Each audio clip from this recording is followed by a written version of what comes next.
मतं आम्हाला मिळाले आहेत, ते मिळतात. आपण सर्व सत्तेचं पहिल्यापासून चालू होतं ना हे गणित. सर्व पक्ष मुंबई हा वेगळा विषय आहे.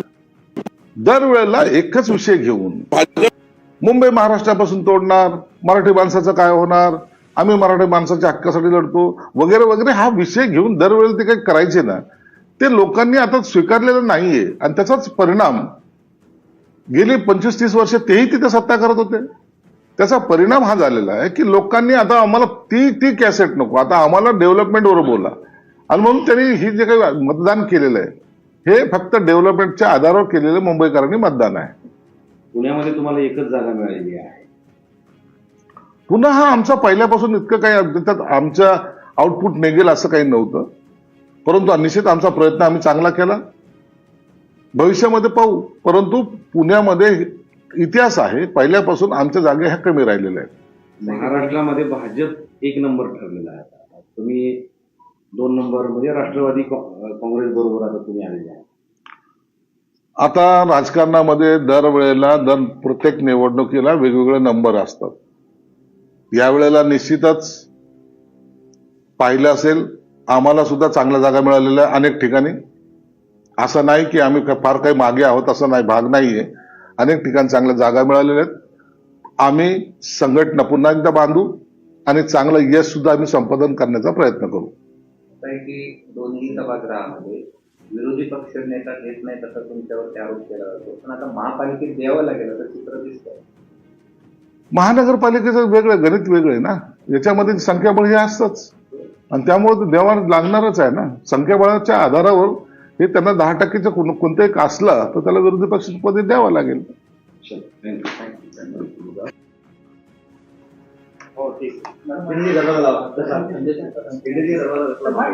दरवाजा लटून देतो.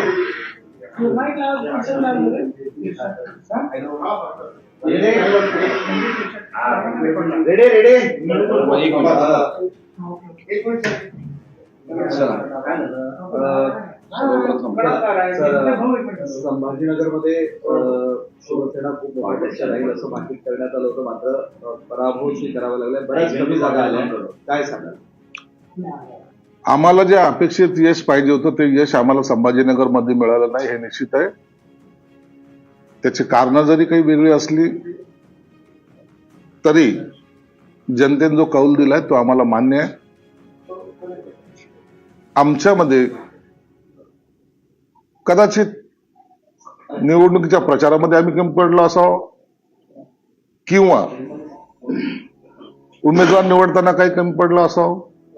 परंतु पराभव तो पराभव असतो, म्हणून तो आम्ही मान्य करतो. असं आहे की तुम्हाला अंतर्गत बंडाळीचा फटका बसला, कारण की खूप अंतर्गत बंडाळी त्यानंतर अंतर्गत राजकारण पाहायला मिळाले. याचा फटका बसला असं वाटतं तुम्हाला?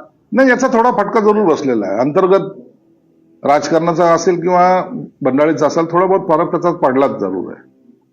ज्या अपेक्षा आम्ही केल्या होत्या त्या मतदारसंघामध्ये त्या पद्धतीच्या जागा आमच्या निवडून आलेल्या नाही. लक्ष जे केंद्रित करायला पाहिजे होतं ते त्याच्यामुळे झालं नसावं, त्याचाच परिणाम हा झालेला आहे. परंतु वेळ आता निघून गेलेली आहे. पराभव हा आम्हाला मान्यच करावा लागेल. भाजपचं असं म्हणणं आहे तुम्ही युती केली असती तर कदाचित तुमच्यासोबत हे असं झालं नसतं, तुम्ही आमच्यासोबत चांगल्या मतांनी निवडून आले. तसं भाजपचं म्हणणं आहे. युती तोडल्यामुळे पराभव झाला असं म्हणतात. भाजपने काय म्हणलं त्याला आम्ही महत्व देत नाही. आमच्या चुका किंवा आम्ही कमी पडलो एवढं मात्र निश्चित आहे. युती झाली असती नसती, काय झालं असतं हे आता त्या कथा सांगण्यात काय अर्थ नाही.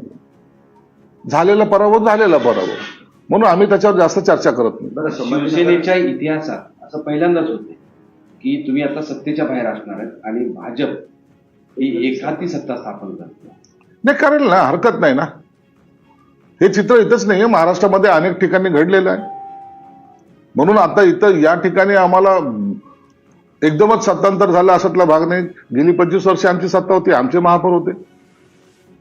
म्हणून कधी पराभव होतच नाही असंही काही समजण्याचं काही कारण नाही.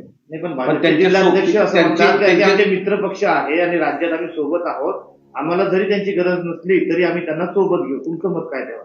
त्यावर त्यांचं काय मत आहे, त्यांनी काय मत व्यक्त केलंय हे काय मी ऐकलेलं नाही.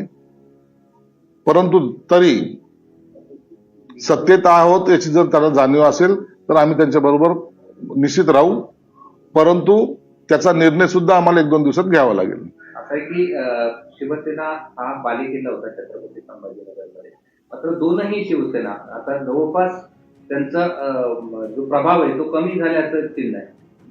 हे सगळं घडलंय कशामुळे? नाही बघा,